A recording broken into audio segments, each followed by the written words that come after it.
नमस्कार दोस्तों। आज है 14 जनवरी और जो आज के करंट अफेयर है ना काफ़ी इंटरेस्टिंग होने वाले हैं।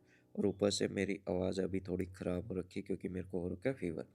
तो इस वजह से थोड़ा सा अपना एडजस्ट कर लेना आज है ना। सबसे पहला टॉपिक रहेगा स्वामी विवेकानंद जी के बारे में पढ़ेंगे। फिर वाइट टफ्ट रॉयल बटरफ्लाई के बारे में देखेंगे।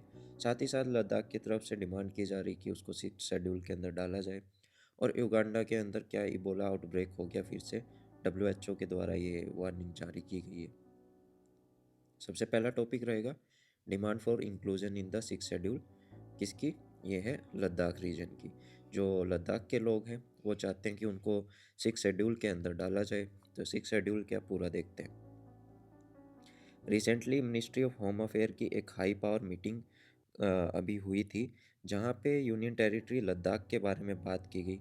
ये चाहते हैं कि लद्दाख की जो लैंड है और वहाँ का एम्प्लॉयमेंट है उसकी प्रोटेक्शन को इंश्योर किया जाए। According to the few members of committee, committee के कुछ मेंबर्स का क्या मानना है कि मिनिस्ट्री ऑफ होम अफेयर का जो ये ऑर्डर है ना, ये वोग है, मतलब ये किसी काम का नहीं है। क्योंकि जो डिमांड है छठी शेड्यूल के अंदर डालने की वो पॉसिबल है ही नहीं किसी भी तरह से।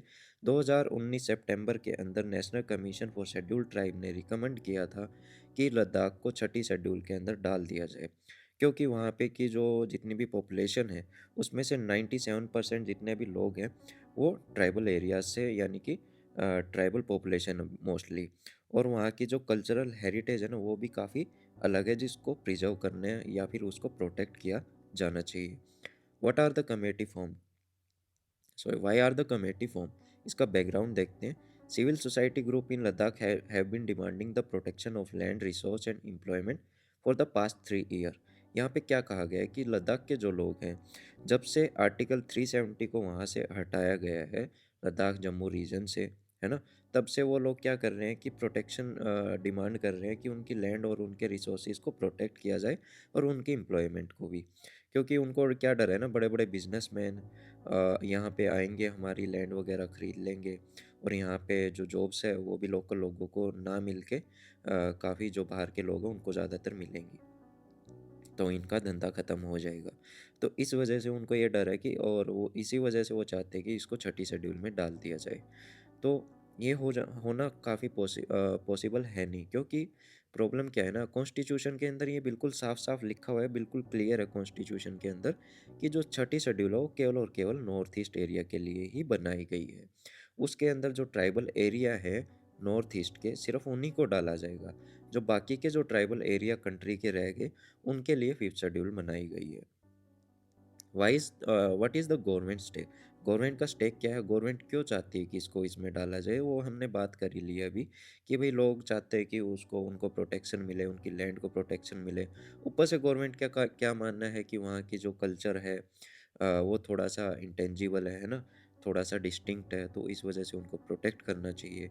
According to the recent report tabled in Rajya Sabha, Ladakh administration recently increase the reservation of schedule tribe in district direct recruitment from 10% to 45%। तो अभी राज्यसभा के अंदर एक रिपोर्ट रखी गई जिसके अंदर लद्दाख एडमिनिस्ट्रेशन ने शेड्यूल ट्राइब के जितने भी लोग हैं जिनकी रिजर्वेशन है उनकी रिजर्वेशन को बढ़ा दिया है, 10% से लेकर 45% तक बढ़ा दिया गया है। जितनी भी वहाँ की जॉब्स हैं, डेवलपमेंट वर्क हो गया, हर एक चीज़ में उनकी जो रिजर्वेशन है उसको 45% कर दिया गया है। What is the six schedule, article 244 के बारे में बात करते हैं। The six schedule under article 244, ये हमको क्या प्रोवाइड करता है, formation of autonomous administrative divisions, जिसके अंदर ऑटोनोमस डिस्ट्रिक्ट काउंसिल बन सकती है, जिनके पास लेजिस्लेटिव, जुडिशियल और एडमिनिस्ट्रेटिव ऑटोनोमी यानी कि पावर है उस स्टेट के अंदर में। सिक्स शेड्यूल के अंदर कौन कौन सी स्टेट्स आती हैं, असम, मेघालय, त्रिपुरा और मिजोरम, ये चार नॉर्थ ईस्टर्न स्टेट आती हैं सिक्स शेड्यूल के अंदर। अब बात करते हैं ऑटोनोमस डिस्ट्रिक्ट्स की। The tribal area in these four states have been constituted as autonomous district. तो इन स्टेट्स के अंदर में जो ट्राइबल एरिया है इनको ऑटोनोमस डिस्ट्रिक्ट के नाम से जाना जाता है या बना दिया गया है।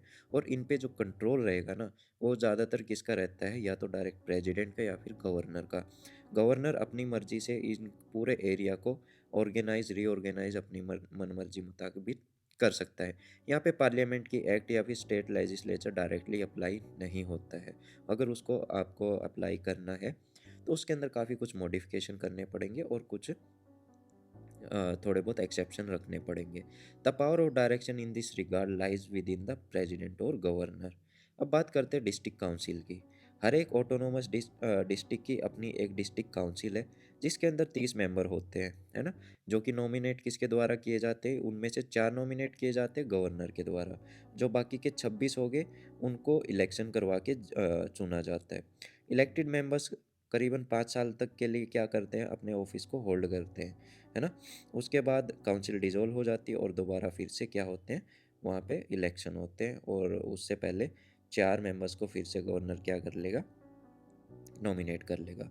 काउंसिल के पास पावर कौन-कौन सी होंगी? काउंसिल के पास पावर होंगी जो भी like they can make law, उनके पास लॉ बनाने की पावर होगी, है ना? नियम बनाने की। Land, forest, canal water, shifting cultivation, village administration, property, marriage, divorce, social custom, इन सब के ऊपर ये लॉ बना सकते हैं। लेकिन वो जितने भी लॉ को बनाएँगे, उसको पास किसके द्वारा किया जाएगा? गवर्नर के द्वारा किया जाएगा।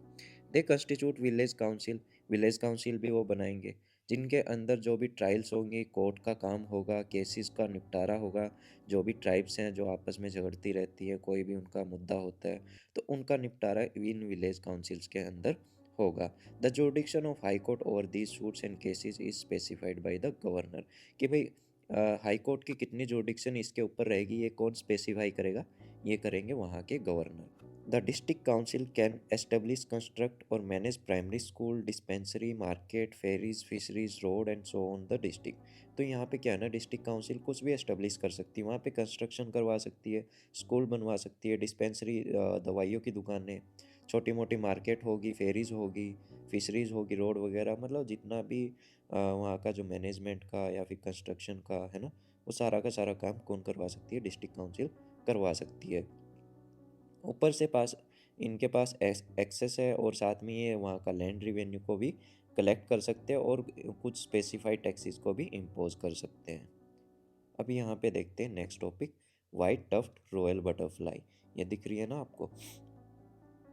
Recently a team of butterfly observer और रिसर्चर इन्होंने क्या पाया कि जो वाइट कलर की टफ्ट रॉयल बटरफ्लाई है ना, ये रेयर स्पीसीज है बटरफ्लाइज की। और इसको कहाँ पे देखा गया?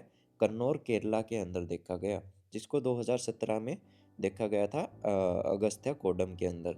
और उसके बाद 2018 में कहाँ देखा गया था? संदूरी वाइल्ड लाइफ सेंचुरी के अंदर। और ये बटरफ्लाई प्रोटेक्टेड है schedule 2 wild life protection act 1972 के अंडर में। What are the key facts about the butterfly? इस बटरफ्लाई के की फैक्ट्स क्या हैं? पहले तो इंसेक्ट तो होते ही हैं। कौन से ऑर्डर में पढ़ते हैं? ये लेपिडोप्टेरा, है ना? फाइलम क्या है इसकी? आर्थ्रोपोडा। ये थोड़ा सा याद रखना है, वैसे तो आसान ही है, इतना कुछ है नहीं इसके अंदर।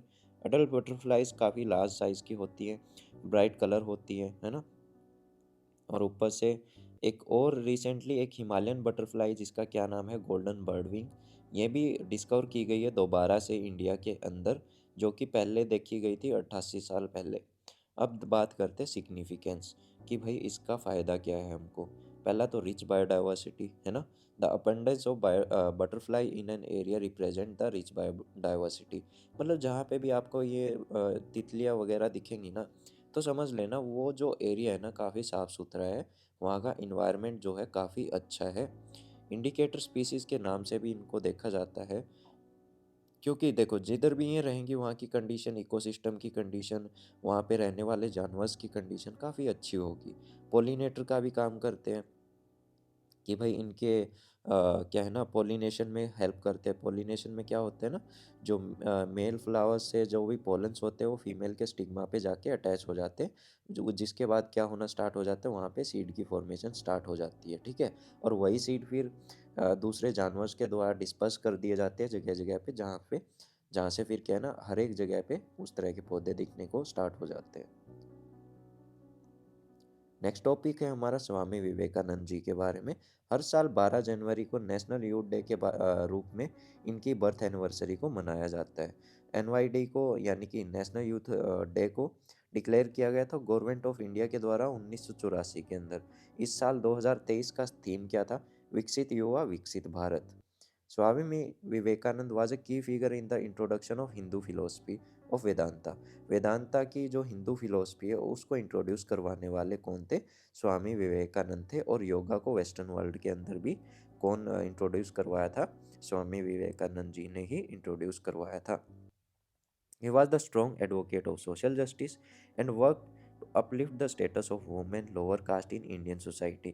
इंडियन सोसाइटी के अंदर उस समय पे काफ़ी भेदभाव थे जात पात के हर तरह के, और वुमेंस के साथ में, औरतों के साथ में तो और भी बुरा हाल था।